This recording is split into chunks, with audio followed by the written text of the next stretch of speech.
मलका बराए मेहरबानी अपना फ़ोन दे दो, मुझे धीरज से बात करनी है लेकिन वो मेरा फ़ोन नहीं उठा रहा। आप जानती हैं धीरज आपका फ़ोन नहीं उठाएगा और आपसे बात नहीं करेगा। जो करना है वो करे लेकिन मैं तो माँ हूँ, मैं उसे नज़रअंदाज नहीं कर सकती।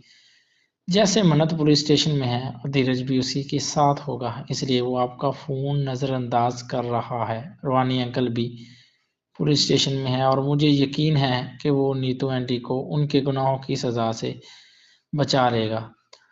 सालों पहले रूहानी सरोजा ने यही किया था और अपने पैसों के जोर पर इंसाफ को भी झुका दिया था।